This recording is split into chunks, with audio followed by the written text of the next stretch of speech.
अपने पसंदीदा शो के फुल एपिसोड देखने के लिए अभी डाउनलोड करें दंगल प्ले ऐप।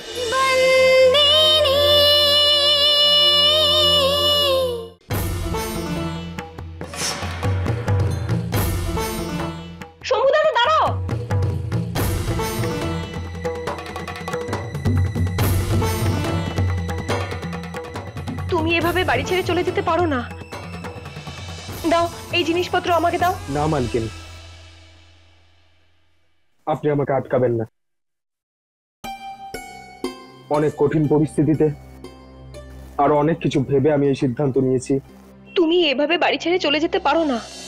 কিছুদিন পর তুমি আমার জামাইবাবু হবে। যে সম্পর্কটার কথা আপনি বলছেন তার ভবিষ্যৎ আদৌ আছে কি নেই সেটা আমি জানি না। আর যদি থেকে থাকে তাহলে সেই সম্পর্কটার সম্মানের জন্য আমার এখানে থাকা উচিত না।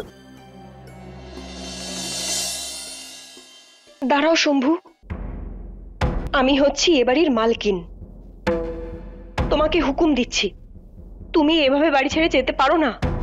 মালিকদের কথাই আমার কাছে শেষ কথা মালকিন, কিন্তু আপনিই ভাবুন, যদি আপনার হুকুম আমি মানি তাহলে পিসির হুকুম মানতে পারবো না, আর যদি আমি পিসির হুকুম মানি তাহলে আপনার কথা রাখতে পারবো না।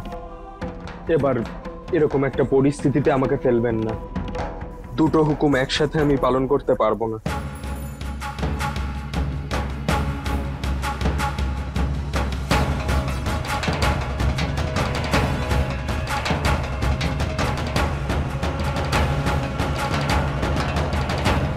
পিসিমা, শম্ভু দাদা বাড়ি ছেড়ে চলে যাচ্ছে, ওকে থামান।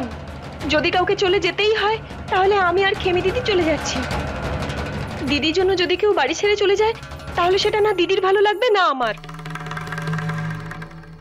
এই সন্তরি, তোর ভালো লাগায় বা না লাগায় কি কিছু হবে নাকি? হ্যাঁ, তুই তো চাস যে শম্ভু ভাইয়ের ভাইরা ভাই হোক। ভালোই হয়েছে ও চলে গেছে। পিসিমা, একটু ভাবুন, আপনি কি নিয়ে ভয় পাচ্ছেন? যে মালিকের ভাইরা ভাই যেন ছোট জাতির কেউ না হয়। কিন্তু শম্ভু দাদাকে এ বাড়ি থেকে বের করে দিলেই সমস্যার সমাধান হবে না। কারণ শম্ভু দাদা যদি খেমি দিদির সাথে বিয়ে না করে আর দিদির সাথে অন্য কারোর বিয়ে হয় তাহলে সেও কিন্তু ছোট জাতিরই হবে।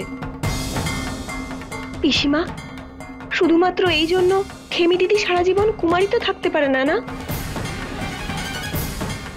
প্রত্যেক বারের মতো কোনো মায়াবংশী আসবে না কিন্তু খেমি দিদির হাত সারা জীবনের মতো ধরার জন্য। এই, বেশি চালাকি করতে আসবি না আমার সাথে, বুঝেছিস? এইসব যে বড় বড় কথা বলছিস না, এগুলো তোর মুখে নয়, কোনো সাধু সন্তর মুখেই মানায়, বুঝলি? ওই যে শম্ভু গেল না এক্ষুনি, ওর সাথে সাথে তোকে আর তোর খেমি দিদিকেও বাইরে পাঠিয়ে দেবো আমি, বুঝেছিস?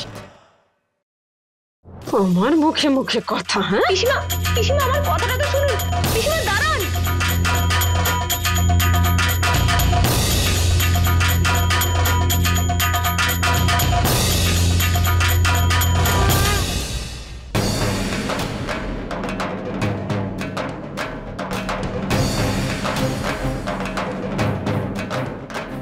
হিতেন দাদা, শম্ভু দাদাকে আটকান, ওকে চলে যেতে দেবেন না।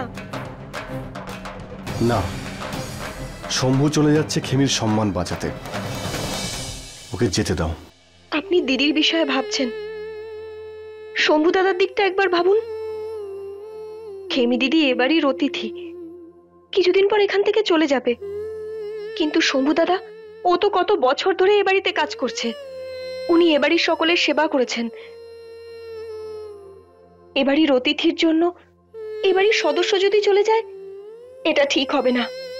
ওকে আটকান হিতেন দাদা।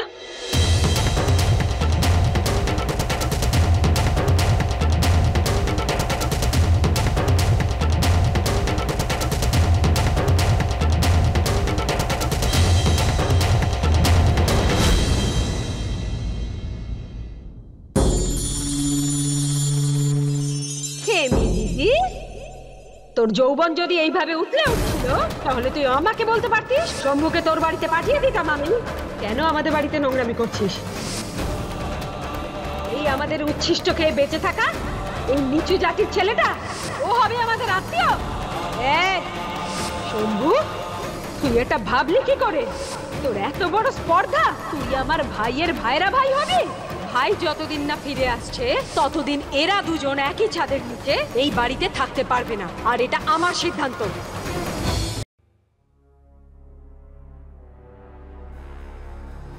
শম্ভু!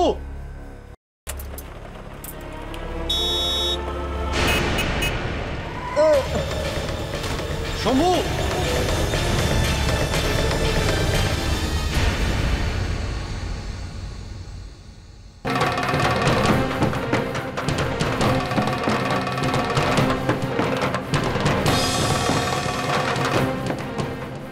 শম্ভু! শম্ভু ওঠ! শম্ভু ওঠ! শম্ভু! তোর আমি কিচ্ছু হতে দেব না।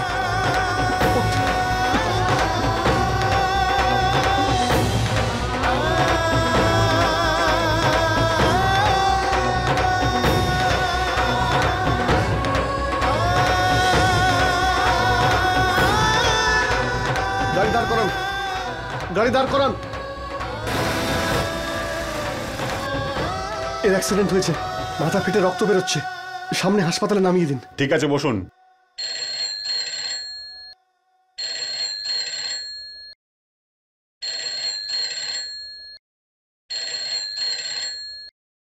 হ্যালো। হ্যাঁ দাদু। হ্যাঁ বলো বাবা হিতেন, তোমার গলাটা এরকম লাগছে কেন? দাদু, শম্ভুর অ্যাক্সিডেন্ট হয়েছে। কি? ও ধর্মপুর থেকে 15 কিলোমিটার দূরে এই সিদ্ধি নামের এক হাসপাতালে রয়েছে। শম্ভুর ভিতরে অপারেশন চলছে। তুমি শম্ভুর পরিবারকে এক্ষুনি ইনফর্ম করে দাও। রাখছি আমি। জয় শ্রীকৃষ্ণ।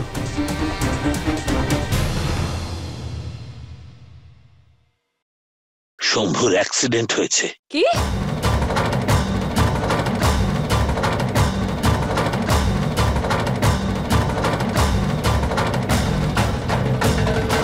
फुल एपिसोड देखने के लिए अभी डाउनलोड करें दंगल प्ले ऐप।